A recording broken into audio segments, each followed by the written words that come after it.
Welcome to the Resilient Performance Podcast. I'm your host, Doug Kachijian, and today I'm joined by Risa Steinberg. Risa has been an active member of the dance community for more than 35 years. As a solo artist, teacher, rehearsal coach, and director of the works of José Limón, she's toured the world performing and teaching extensively. Risa is a faculty member at the Juilliard School in New York City, where she was the associate director between 2009 and 2016. I was first introduced to Risa at the Leaders Performance Institute conference in New York City 2 years ago, and I was really impressed by Risa's unique insight into talent acquisition, skill development, and teaching in general. What impresses me so much about Risa is the sincerity and humility that complements her exceptional competence as an educator. She freely acknowledges that her teaching methods are fluid and not necessarily the only ones that can be effective. Her willingness to embrace uncertainty renders her commentary that much more thought-provoking. Risa, thanks so much for joining us on the Resilient Performance Podcast. We both have a snow day, so it's nice we do. Nice to have a conversation with somebody like you while I'm staying inside. I wanted to begin by talking about, so you've got a pretty extensive background in dance and teaching dance, and obviously a big part of what you've done in your career revolves around talent recruitment and selecting talent. So I was wondering, what in the past has been your history or your process for recruiting talent in terms of like how you value, objective metrics versus subjective criteria, and what are the things that you look for in the high performers that you've worked with throughout your life? Well, I can definitely talk about what I think is talent, but you will get a different response from a variety of different people in the field. So for me, surely the instrument is very important and how much mobility there is and the potential of mobility. And it depends if you're choosing people for a class of dancers, then you may be concerned with having some kind of unification in how tall they are or how flexible they are. I'm not as interested in that. For me, I'm much more interested in people who are going to be able to be good physical communicators and be articulate in their instrument. And so if someone's feet aren't extraordinarily beautiful, as in pointing, for me, that may not be a deal breaker, where for somebody else in a more classical field of dance, they might care enormously. So I think there are certain parts of picking which are very personal, and I don't think that there's a right or wrong. It's what what each individual or each institution believes is going to be right for their particular situation. So for me, it's about someone who's going to become a really wonderful physical communicator, clear, articulate, passionate, human. And you try to, I believe enough in the training, whether it's teaching at Juilliard or teaching other places that I do, I believe so much in the training that I believe we can get people, even if their instrument isn't the perfect balance, that we can get them to a place where they're going to be able to be gorgeous dancers. That's really interesting. So essentially it seems like you're looking for trainability, and a large component of that is going to be based on your previous experience and your ability to identify those characteristics. Is it something where, you can see somebody and say, that person has it? Are you able to actually articulate it and objectify it, or is it just one of those things where you just kind of know based on experience? That's a great question. I'm not sure I know the answer to that. There are definitely things, there are elements, or there are things in the body, which is our instrument, which would be fabulous to have. If you're really mobile, but not hypermobile, if your muscles are not overdeveloped, if there's not a tremendous amount of scoliosis, all those things might work really well for you, but you may not turn into an artist. And, that line is really hard to know at the beginning of a process. You don't really know where somebody can develop. or what they can develop into, because we don't know who they are 100%. We only know what they can do at that particular moment in time. So I think I care what the instrument does and care what the instrument looks like, but I really care about what the person does with all of that. So I have a tendency to be drawn to people who are, even if their instrument isn't the perfect dancer instrument, people who are already engaged in what it is they're doing with their instrument. So they're not doing it in a robotic state, but they're really doing it in a communicative state, in a human state. No, I think that's a great answer. And I mean, it's an honest answer. A lot of times I think we feel compelled to be able to quantify things and articulate them in a very tangible way. But sometimes that instinct really reigns supreme. And we can never get rid of the subjective element when it comes to talent acquisition and recruiting, even though I think some people try to deny that sort of as a possibility. So kind of along the same lines, you talk about how you really trust your training process. But I also remember hearing you speak previously, you mentioned that sometimes bad habits or old habits can die really hard, and you'd rather have somebody with kind of a clean past. So, I mean, for you, what's like a deal breaker as far as someone's previous training? If you get someone, say, of like, college age or adolescent age, how important is that initial training? Is there a point at which, the wrong training earlier on is almost like a point of no return for you? It depends on what situation I'm auditioning people for. For some places that I work, yes, it's a deal breaker.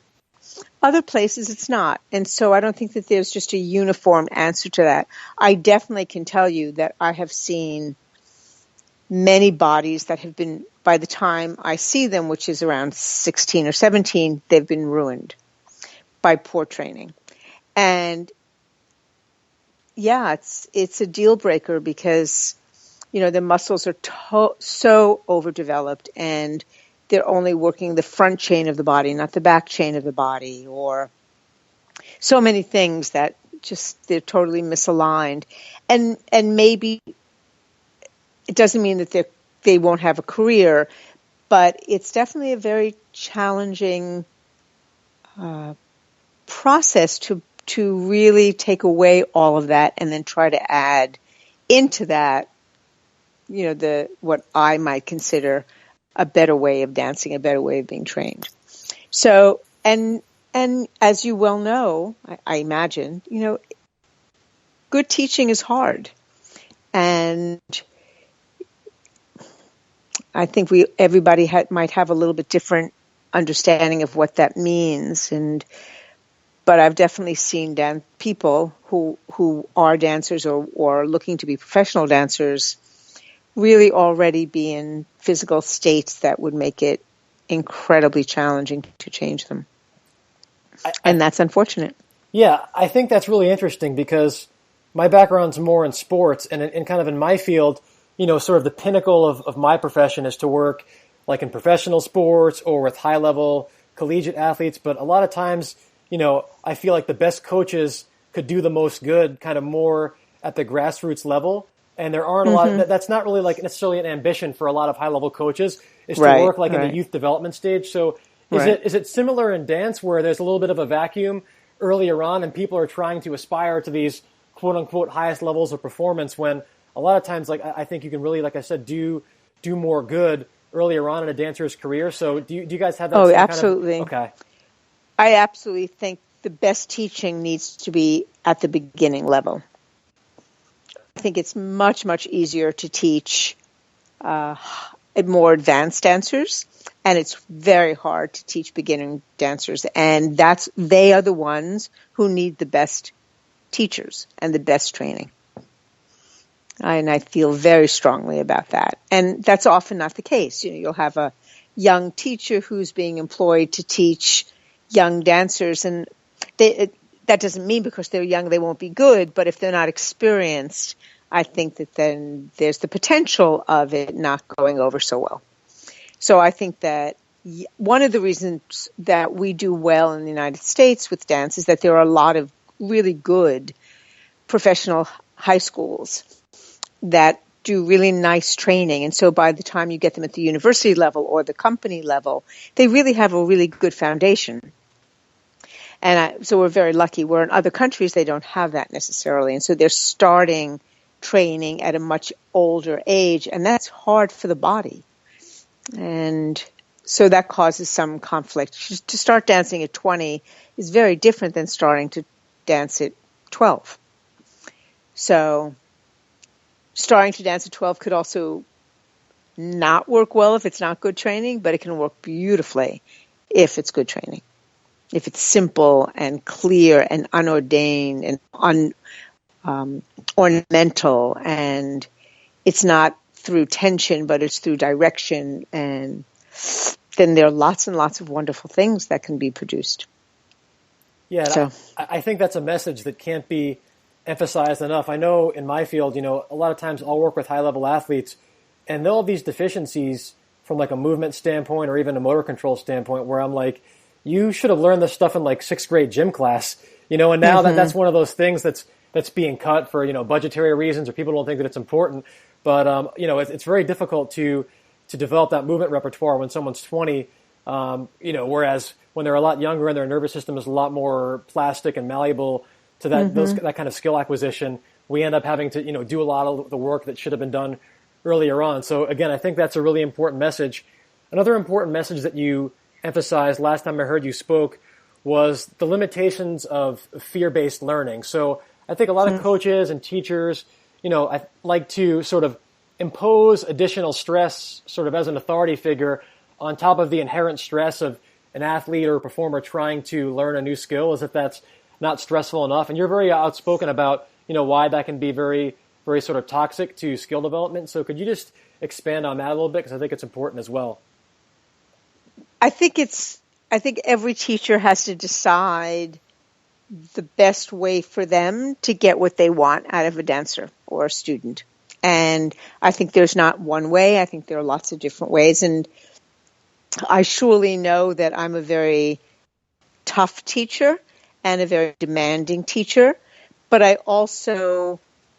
personally, and this is just one way, I care how somebody learns. So when I was a younger dancer, it was a blanket of training. And if you received the information, that's great. And if you didn't, well, too bad. And I don't think people learn the same way. And so I care to figure out when there's somebody I can push really hard and they thrive on that. That was me when I was a younger dancer. Or if I also want to know if there's somebody who I think is really good, but if I push her or him too much, I'm going to break them. And I don't have any investment in that, because then I've just actually done the opposite of what I want. So it's not that I don't think that you can be strong and tough and demanding. I think you want to know who is receiving that and how do they learn. Because my goal is to be able to help them get to be the best dancer they can be. But if I'm doing it in a way that breaks them, then I have failed. I think I have failed. Yeah, so it sounds like you're trying to look for sort of the optimal level of stress to get the response you're looking for versus just arbitrarily imposing stress on somebody because you're trying to be an authority figure. Is that kind of the distinction you're making? Yeah, but it's not even that I want to impose stress. How will I get that person from point A to point B? Like, I can't do it for them. I can only give them the tools and try to be as articulate as I can about those tools. So if I'm screaming those tools and it's somebody who really can't tolerate being yelled at, then I'm not doing my job. I've not succeeded in my job. I have no interest in making them more stressed. This is a stressful field. It's a stressful world. It's a stressful career. And they have that. They've already come into the world. If they're coming into dance, they've already come into a very competitive world.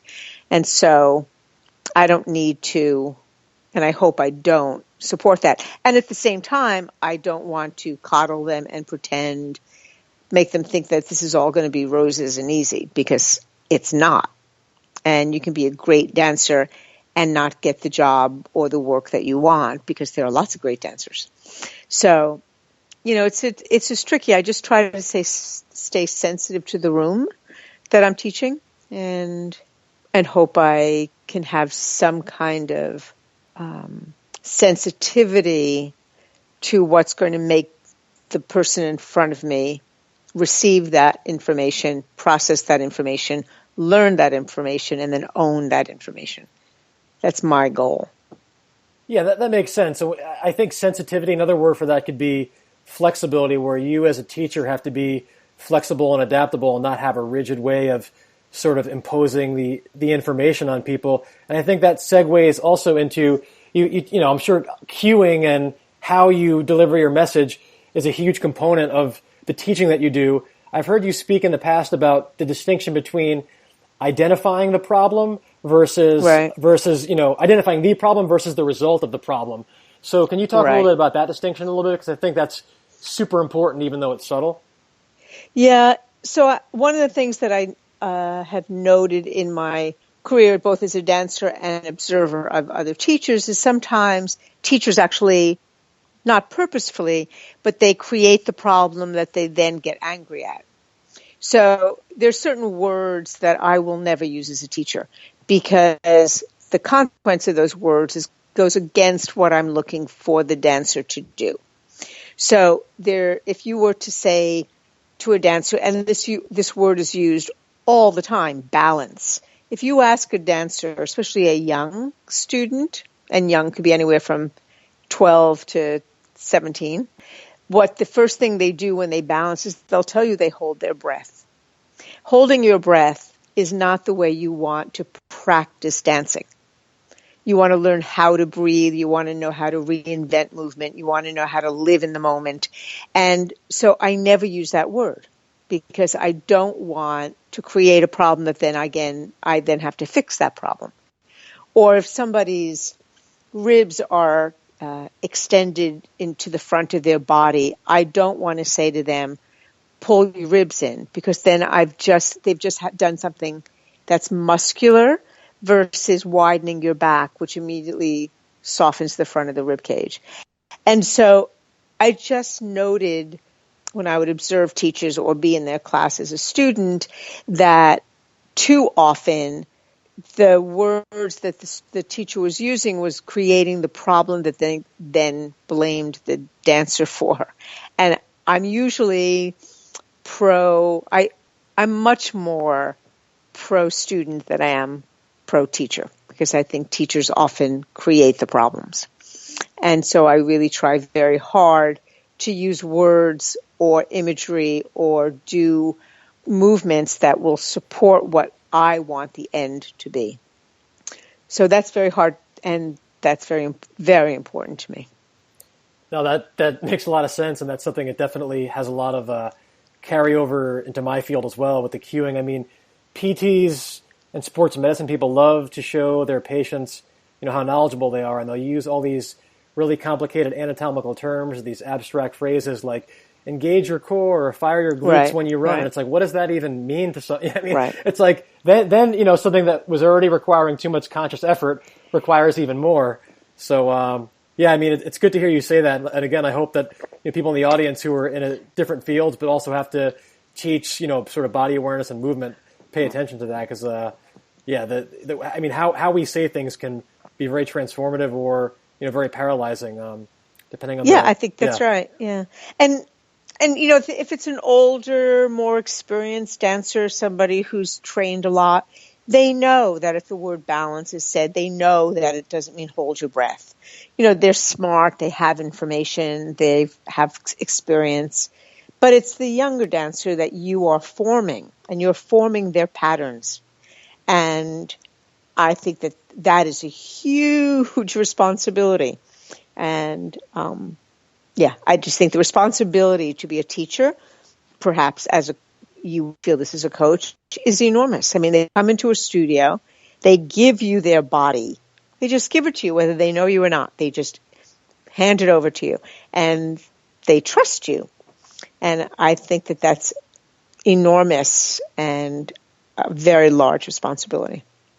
So going back to your original question, when I am at an audition and I see these bodies, these dancers or young dancers walking into the room, and you could just tell that they've been traumatized. They don't breathe, they can't, there's no juice in their bodies, there's no separation in the joints, and so they have no mobility. I don't believe they got there on their own. So it makes me upset. Okay.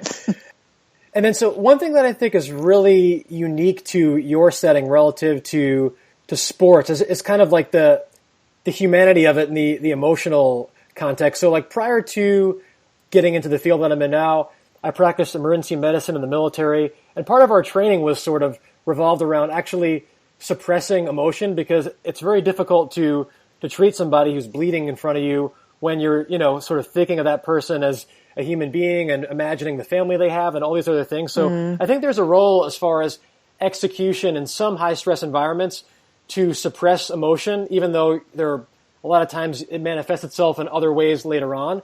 But in dance, you're trying to capture something that's very human and evoke emotion, but at the same time, if you try to evoke too much emotion, it might interfere with the execution of the task and the discipline that it takes to sort of adhere to the routine. So how do you balance that, like as far as when you're teaching somebody, capturing that emotion versus not going so far overboard that you kind of cross that line into where it might interfere with execution, which I think is really more so unique to even what you do than the world of sport? Well, are you talking about in training or in a rehearsal situation? Because those are different environments. So if I'm coaching a rehearsal, my idea would be to try to understand what the dancer or the choreographer or director is trying to get the dancer to portray. What do they want the audience to receive? What information, what sensation? And then, there are lots and lots of different ways you can help a dancer find that narrative, whether it's a linear or an abstract narrative. In the classroom, when you're training someone, there are two schools of thought. There's the school, leave your life outside and just come in and do the work. I find leaving your life outside a pretty hard task. But I think that it's learning how to compartmentalize and how to use what's going to help you move forward in that moment and what's going to distract you or deter you from moving forward. And I think that's just about conversation. I think it's not a blanket statement. I don't like blanket statements. And so, again, it's the individual. And, if a dancer is having a really traumatic day and bursts into tears in class, I just tell them to go to the bathroom, take a moment, splash water on their face, see if they could get control of whatever it is distracting them. Because I don't want their humanity to go away, but I do want them to learn how to be able to have their humanity support what they're doing and not work against what they're doing. And I think that's just in life. You want that, whether you're in a studio, on a field, or in an office, or just in a conversation at a coffee shop. Right? You want to know exactly how to have some ability to conduct whatever it is you're feeling. But there's definitely dance teachers and directors who would say, leave your stuff outside. Like they just don't want it in the room. And that's fine for them. I find that, I don't find that a way that I particularly enjoy as a dancer. I actually like my stuff. I like the way I can use my stuff. And I've had to learn how to shade it and have it be appropriate. But if I didn't know my stuff, then I wouldn't have it as a resource. And I think it's important to have it as a resource. Yeah, I think it makes you stronger.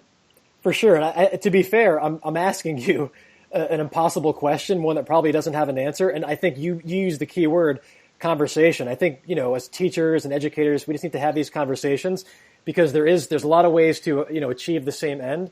but I think we need to continually refine what we do by having these conversations. And I think it's especially helpful when it's somebody from outside of your field who has a unique perspective like you do for somebody like me. So moving on, if you're trying to coach this performance where it's comprised of a number of different dancers, there's all these different moving parts, but at the same time, building up to that performance, you want to develop the individual skills of each particular dancer and the various components of the piece. So I kind of liken it to, let's say you're talking about, any kind of team sport athlete. So you've got to work on your offense, your defense, the transitions between those two things. You have your kind of scrimmages or full dress rehearsals, but you also, if you have a basketball player who doesn't shoot well, that person needs to practice shooting, because if you can't shoot well in a controlled environment, you don't develop that skill. It's going to be much harder when you're interacting with the team and you have somebody defending you. So do you have kind of a systematic way of, of balancing all these different components? Is it something that do you vary the different types of, delineations throughout the week or throughout the year? What's your process for that? Or is it kind of more intuitive and on the fly?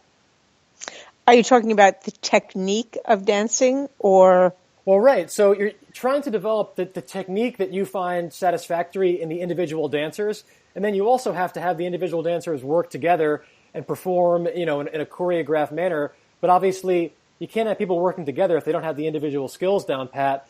Right. Yeah. So there are technique classes, right? And those technique classes come in all shapes, sizes, and colors. So there are ballet classes, contemporary classes, and modern classes, and so you always will take a class that gives you time to practice your technique. All right, so that you do that every day. Then you take that information and you bring it into a room that's a rehearsal process. And so if there's a phrase that has a movement that is technically challenging, you practice it. You would practice it in class, you would practice it in rehearsal, you would go into a studio alone to perfect that task.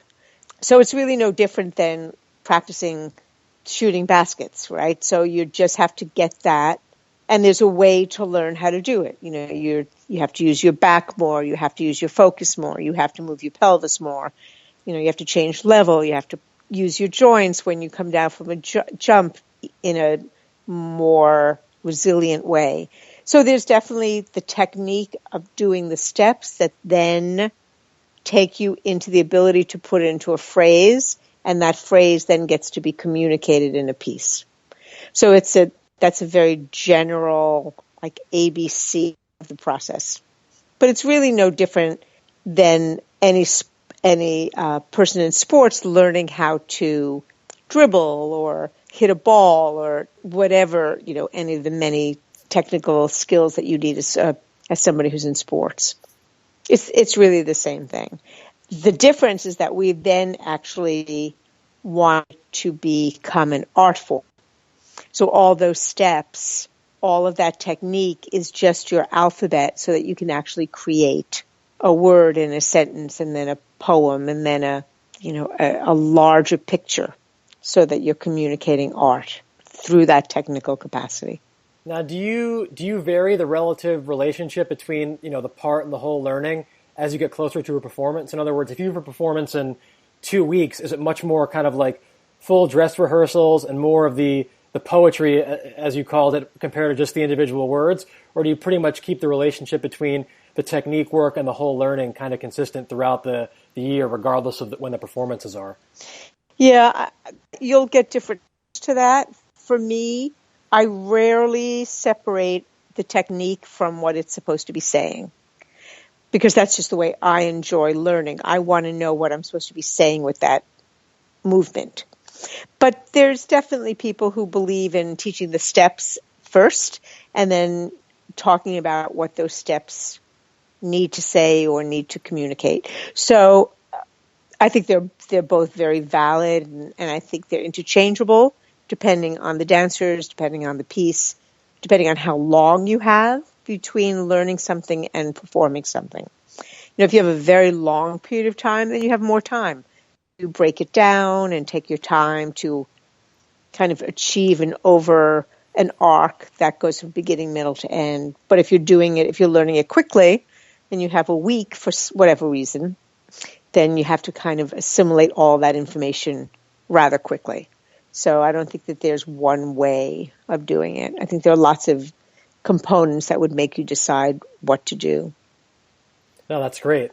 And I know that you've been teaching for quite a long time, and one of the narratives that we keep hearing about now with regard to education is the whole millennial phenomenon. And I'm kind of skeptical of it because the narrative is kind of like that millennials are a different species that always need to be entertained, and it requires an entirely new teaching paradigm. And I don't know, I think my take it kind of is that, human behavior is human behavior, and I don't think human behavioral modification has changed that much over the last 30 years or so, even though technology has. But so, I mean, based on what you've experienced, is this a real thing? Have you really had to modify what you do and how you teach to account for this new generation? Or, have you just kind of maintained pretty much the same principles and same philosophy over the years? I think a little bit of both. I think every generation is unique in some ways, right? Because they're living in the world at that time. And so there is a difference today. One of the things that we have found is that the parents are different today. So parents and their children who are going off to college, they text all the time. And so there's immediate and constant expectation of connection. And that has the potential of being very distracting. It also has the potential of their children grow up and become independent. And so it's one of the things that different school, if you look and do research on like helicopter parents and things like that, there's lots and lots of things that universities are doing to talk to the parents about allowing their children to separate from them. And now, because of all of the technology, it's so easy to not separate. Where, when I went to college, we would write letters or phone calls, but you didn't have a phone on you all the time. So there are definitely differences, and I think our job is getting a person from point A to point B as a dancer has not changed. And if the environment around them has changed, we have to do whatever we can to keep the purity of getting them from point A to point B as a dancer. We have to keep that as clear as possible. So different universities and schools set different parameters and talk to parents and say, please don't text your children 14 times a day, and set specific times to be in touch with them at the end of a day. So there are differences, for sure. Like, I'm different than my mother's generation, and I'm pleased about that. I'm pleased that I had more resources, and I like technology. I'm thrilled that I have technology. But I also know how to get them to be a dancer. We still have to do the work, and that work has to stay pure and focused. So the conversation has to change, and it does, and there are differences. The concentration span is different. The political climate is different. So what people's fears are different. And that's all, for me, a part of who the person is that's becoming the dancer. And I think that's real. So I do think there are differences. Yeah, I think that's a great answer. I think some of those differences need to be addressed, and some of those differences don't. Yeah, I think that was very nuanced. But, the funny thing about the millennial talk is that people act as though, they always need to be entertained and engaged. And it's like, I don't know if human beings ever wanted to have a boring teacher that wasn't engaged. So right. I don't think that part's changed. But I think that what you spoke about is much more relevant compared to the idea that, teachers now have to be entertainers. I don't think anybody ever liked to be bored when they were learning. So I think that's been pretty universal. So speaking of that, not being boring, one thing that I really admire about performers like yourself and people that you train is, living here in New York City, I try to catch shows and performances whenever I can. And I might catch a show on a given night that a particular performer or group of performers has been doing for months or even years. And, to me, it's my first time, right? So how do they, or is it like a thing where you consciously or coach your dancers to kind of maintain that edge every night, or is it just they're so professional it doesn't even require any kind of discussion? But the idea that every single night they can repeat the same routine with the same sort of level of passion and engagement and not get complacent. How do you manage that? Well, I think, one, it's not easy. That's the first thing, to recognize that it's not an easy thing to do.